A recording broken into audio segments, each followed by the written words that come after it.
देखिए, उस दिन संडे का दिन था और ये लगभग 3:30 बजे का टाइम होगा। 3:30 या 4 बजे के बीच में वो निकली और बोली कि मम्मी मैं 2-3 घंटे में आती हूँ। उनके उस टाइम पे उनके पापा की दोपहर से ड्यूटी चलती थी 10 बजे तक। तो हम अपना जो भी हमारा काम होता था, खाना पानी जो भी, इनको ट्यूशन ले भेजना ले आना, अपना हम करे। और धीरे धीरे अपन 8 बज गया। तो उस टाइम पे एक फ़ोन उनके पास होता था, एक फ़ोन उनके पापा के पास होता था। तो फिर भी बेटे से हमने फ़ोन करवाया कि बेटा देखो कि दीदी आई नहीं। तो बोला कि अच्छा मम्मी करते हैं। तो 1-2 बार फ़ोन किए, लगा नहीं। एक बार फ़ोन लगा भी तो जैसे लगा कि 1 ही 2 घंटी बजी, जैसे फ़ोन या गिर गया या कोई छीन लिया हो। उसके बाद फिर दोबारा नहीं लगा। हम कई बार अपने जो हमारा स्टैंड है वहाँ पर कभी बच्चे जाते थे, कभी खुद मैं गई, खड़ी रही, शायद लेट हो गया होगा। लेकिन करते करते समय 10 बज गया। ये जब फिर ड्यूटी से आए तो हम लोग रोड पे ही बाहर खड़े थे, तीनों आदमी। बोले कि बाहर इस टाइम क्यों खड़े हो तुम लोग ठंड में? तो हमने कहा कि नहीं आई। तो ये भी फ़ोन करने लगे, लेकिन फिर फ़ोन स्विच ऑफ जाने लगा, नहीं मिला। अभी हम लोग बाहर ही खड़े थे, उस टाइम 11 आसपास होगा, टाइम तो नहीं देखे। तो फ़ोन आया सफदरजंग हॉस्पिटल से कि आप कौन बोल रहे हैं? तो इन्होंने ये बोले कि हम अपना नाम बताए कि हम बद्रीनाथ सिंह बोल रहे हैं। तो बोले कि बेटी है? तो इन्होंने बोला कि हाँ। क्या हुआ? तो बोले कि आप सफदरजंग हॉस्पिटल आ जाइए कि चोट लग गई है। तो ये अपने दोस्त के साथ बाइक पे फटाफट निकल लिए। अब बोले कि मैं चलो फ़ोन करता हूँ तो आप आओ। फिर भी मैं भी तैयार थी कि चलो हम भी सफदरजंग निकलते हैं। तब तक इनका फ़ोन गया कि जल्दी आ जाओ, की हालत बहुत ख़राब है। फिर हम भी आ गए। जब हम भी आ गए तो उसको सब एक्सरा उक्सरा करके वो लोग लेके जा रहे थे ऑपरेशन के लिए, इन्होंने साइन कर दिया था। जब हम आए तो फिर उसको लेके आए वैसे ही कि मम्मी आई हैं। तो जब उन्होंने आँख खोला तो रोने लगी। तो मैंने बोला कि बेटा हम आ गए, ठीक हो जाएगा। लेकिन जो हालत हमने देखा उसकी, पूरा शरीर उसका खून से लथपथ था और जैसे लगता था कि जंगलों से खींच के लाई गई हो। उस टाइम हमें नहीं पता था कि के साथ इतना कुछ हुआ है। ये तो पता लग गया कि नहीं, 6 लोगों ने इसके साथ क्राइम किया है। लेकिन जैसे लगता था कि उसको कहीं जंगलों से खींच के लाया गया हो। ये ओठ का 2 भाग हुए, ये सारे खाल निकली हुई थी। मैंने पूरा शरीर जैसे लगता था कि फटा है, कहीं से खून निकल रहा है, कहीं से मांस दिख रहा है। फिर थोड़ी देर में लेके चले गए लोग हॉस्पिटल में और ऑपरेशन उनका शुरू हो गया। टाइम का तो मुझे नहीं पता क्या टाइम हो रहा था। हमें तो एक शौक सा लग गया था, समझ नहीं आ रहा था क्या करें। इसी बीच जो डॉक्टर वहाँ थे ऑपरेशन में, कई डॉक्टर थे, जो उसमें से सीनियर डॉक्टर आके कहे कि उन्होंने बोला कि सॉरी, मुझे 20 साल हो गया इस पेशे में काम करते हुए। मेरे पास बहुत सारे केस आए, कई लोगों का हमने जान बचाया, लेकिन मेरे पास ऐसा कभी नहीं केस आया। मुझे समझ नहीं आ रहा है कि मैं क्या जोड़ूं। जो हमारे अंदर 20-22 फुट की आंत होती है, 1 फुट भी सबूत अंदर नहीं है, से कभी भी कुछ हो सकता है। फिर भी हमने इंतज़ार किया, होश आया। जब तक सांसें चलती रही तब तक आस था कि नहीं, शायद ठीक हो जाएंगी। डॉक्टर ने पहले हमें आश्वस्त कर रहे थे कि देखिए कि ऐसी हालत है, 2-4 दिन 2-4 घंटे कि बहुत मुश्किल है, अगर भगवान ही कोई चमत्कार करेगा तो ही बचेगी। लेकिन फिर भी जब तक जिंदा थी तब तक आस था कि क्या पता ठीक हो जाए। जब उसको होश आया, उसने पानी मांगा।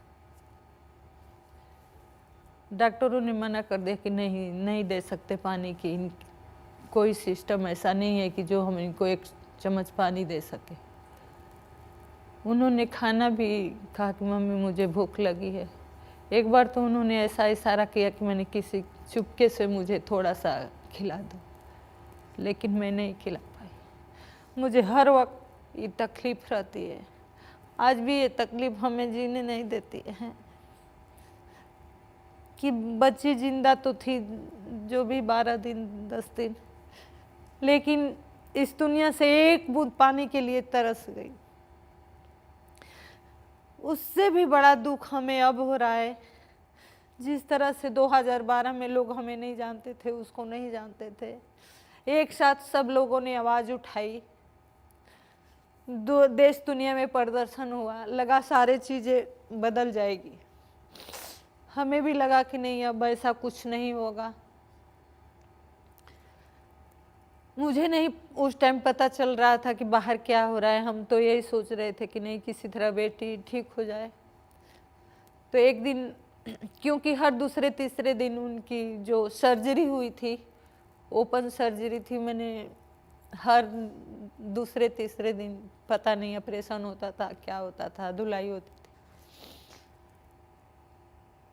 तो इसी में जब बेहोश हो रहती थी तो हमें डर लगता था। तो एक दिन रो रहे थे तो डॉक्टर बोले कि चलो हम आपको कुछ दिखाते हैं। वो जब ले गए तो मैंने देखा कि बाहर लोग प्रदर्शन कर रहे हैं, पानी की बौछारें चल रही हैं, गैस गोले छोड़े जा रहे हैं, ठंड की रात है। बोले कि देखो अकेले आप नहीं हो, के लिए इतने लोग रात में प्रदर्शन कर रहे हैं कि किसी को इंसाफ मिले, ठीक हो जाए। मुझे भी लगा कि नहीं सब कुछ ठीक हो जाएगा। बच्ची चली गई, हमने अपने आप को खड़ा किया, और इन 7 सालों में मैंने कभी किसी से, किसी नेता से, किसी मंत्री से कभी नहीं मुंह खोला कि नहीं हमारे बेटे को नौकरी चाहिए, हमें कुछ चाहिए। हमने सिर्फ और सिर्फ हाथ जोड़ के सबसे इंसाफ मांगा।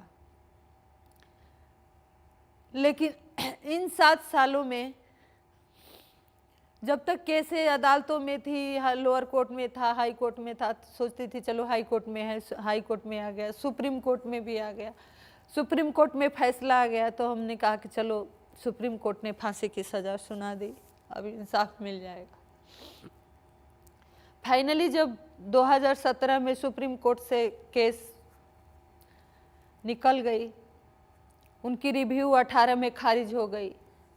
2-3 महीना हम इधर उधर भागे, क्योंकि इन 7 साल में जज बेशक छुट्टी पे गए हों, डेट बेशक मिस हो गई हो, लेकिन कभी भी लोअर कोर्ट से लेकर सुप्रीम कोर्ट तक और आज तक मैंने एक भी डेट मिस नहीं की।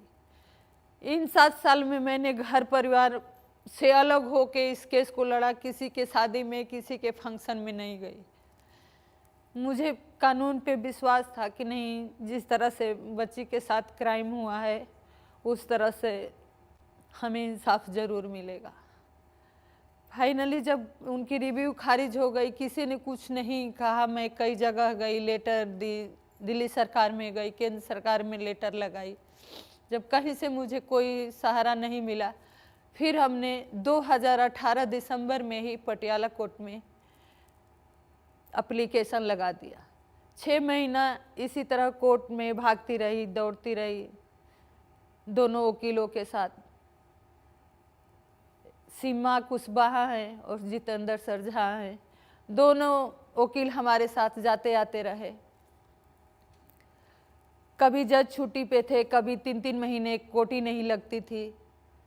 फाइनली हम उसी पटियाला हाउस कोर्ट में डिस्ट्रिक्ट जज के पास केस लेके गए कि सर इस कोर्ट में जज नहीं 3 महीने से बैठ रहे हैं, हमारी केस को ट्रांसफर किया जाए।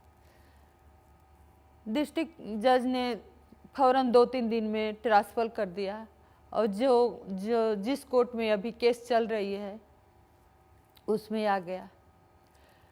फाइनली ये जो आज केस पोस्टपोन है, जो जज इस टाइम पे सुनवाई कर रहे हैं 6वें जज हैं।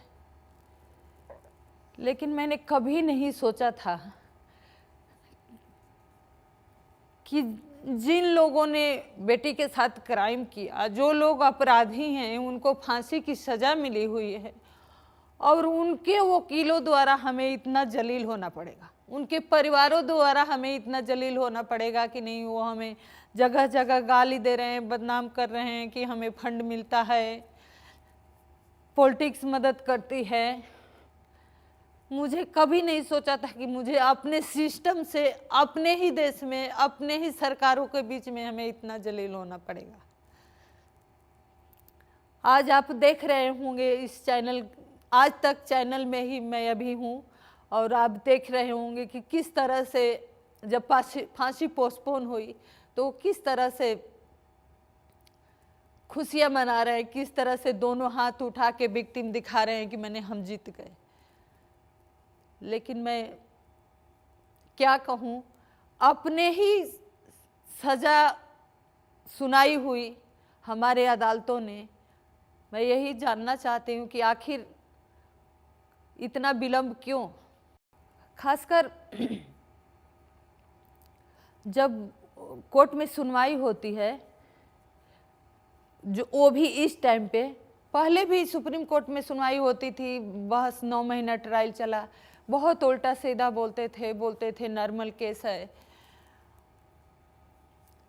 मुजरिमों को जान के फंसाया गया है, कई बार बहुत अलग तरह से तीखी टिप्पणी करते थे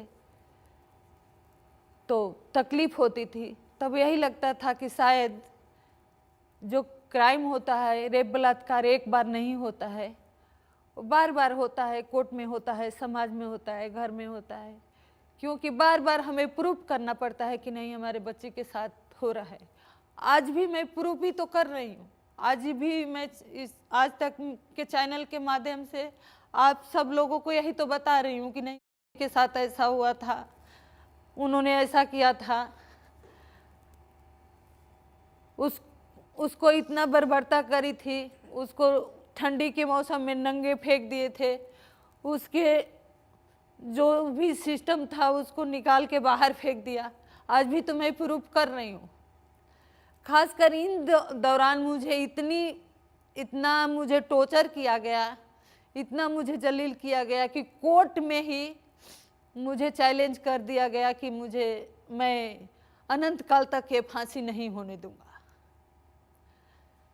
लेकिन कहीं ना कहीं मैं उस वकील को दोषी नहीं मान रही हूँ, मैं AP सिंह को दोषी नहीं मान रही हूँ, इसलिए कि जो भी वो कर रहे हैं उनको करने के लिए इजाज़त हमारा कानून दे रहा है, हमारा कोर्ट उनको सपोर्ट कर रहा है।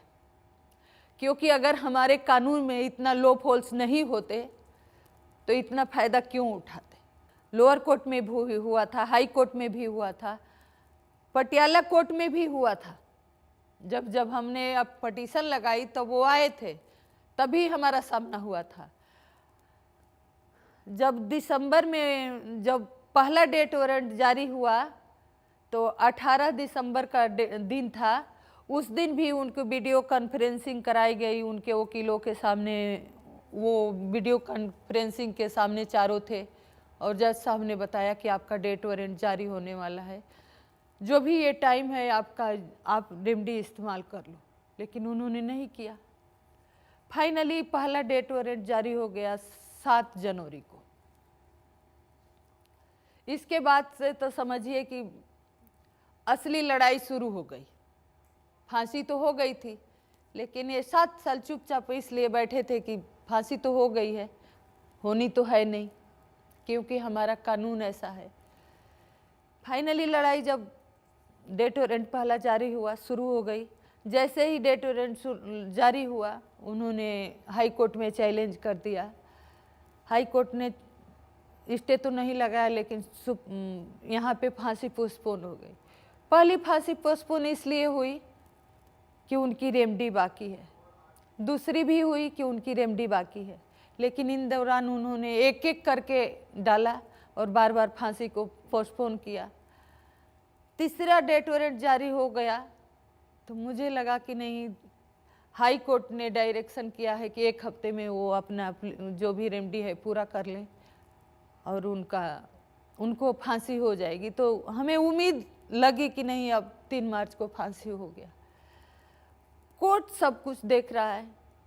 सुप्रीम कोर्ट में ये केस बार बार आई है, चाहे एसएलपी के रूप में, रिव्यू के रूप में, क्यूरी के रूप में, जुडिशरी मर्सी तक सुप्रीम कोर्ट में खारिज हो गई है।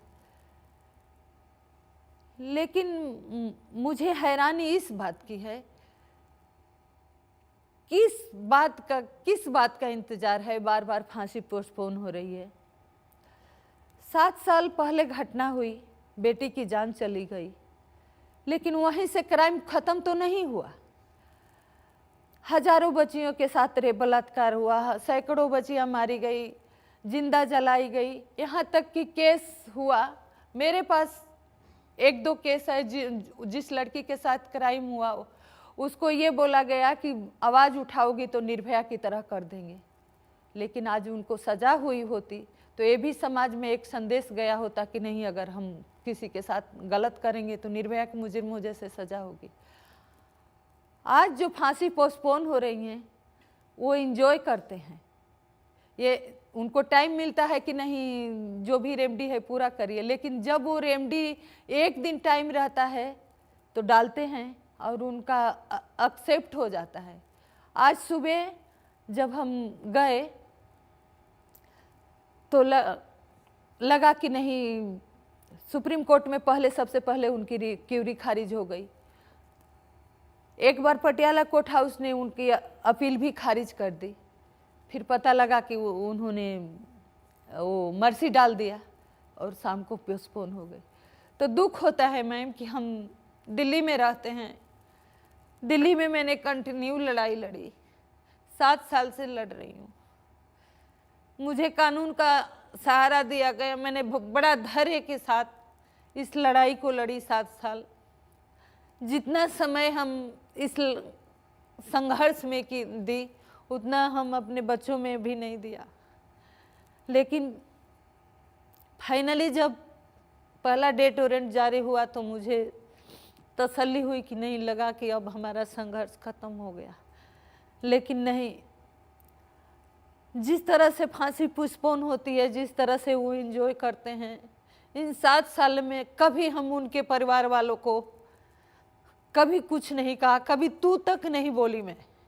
लेकिन हमारी स्थिति आज ये है कि जब कोर्ट से बाहर निकलती हूँ तो मुझे डर लगता है। वो पीछे से प्रदर्शन करते हैं, हमको, हमारे वकीलों को गाली देते हैं और हमें श्राप देते हैं कि नहीं, भगवान करे तुम मर जाओ।